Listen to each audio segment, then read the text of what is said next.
Անդրանիկ Քոչարյանի հետ կապված ստորագրահավաք է սկսել բարև ձեզ։ Լավ է ժողովուրդ օրաթերթը միացավ։ Ուրախ եմ։ Պարոն Սիմոնյան, բոլորը ուրախ ենք, ասեք։ Անդրանիկ Քոչարյանի հետ կապված ստորագրահավաք է սկսել լրագրողին վիրավորելու համար, որպեսզի էթիկայի հանձնաժողով ստեղծի։ Ընդդիմությունը արդեն համաձայնություն տվել է։ Ինչ դիրքորոշում ունեն իշխանությունները այդ հարցով։ Պատրաստվում եք էթիկայի հանձնաժողով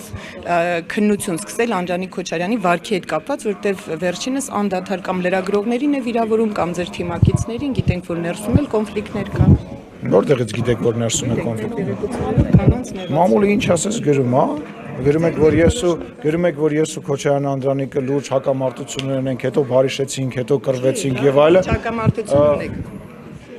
Լավ, ուրեմն դուք էլ ձեր հարցին պատասխանեք, եթե դուք ձեր իրականությունը ունեք, ես ինչ պատասխանեմ։ Դուք ասում եք թուղթ կա, որտեղ ստորագրությունը հավաքվում, ես այս թուղթին ծանոթ չեմ,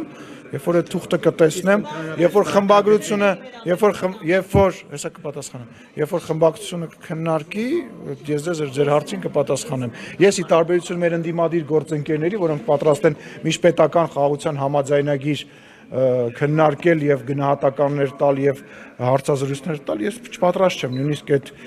մի էջանոց փաստաթղթի վերաբերյալ բան ասել, որ չեմ տեսել։ Իսկ ընդհանրապես վատ եմ վերաբերվում շատ վատ, էլի վատ։ Հաջան։ Ես զանգարել եմ իրեն, հենց այդ միջադեպին ծանոթացել եմ, ես դուրսն եմ երկրում չեմ, զանգարել եմ իրան, իր հետ խոսել եմ, ուզեցել եմ հասկանալ, թե ինչ է տեղի ունեցել եւ խոսել եմ։ Այո, ներողություն չի պատրաստում խնդրել, պարոն Սիմոնյան։ Ես իրան այդ հարցով դիմել։ Ես տեսեք, ես մի քանի դրվագ եմ ունեցել, որոնց հետ կապված հանրությունը եւ լրագրողները բաներ են արել։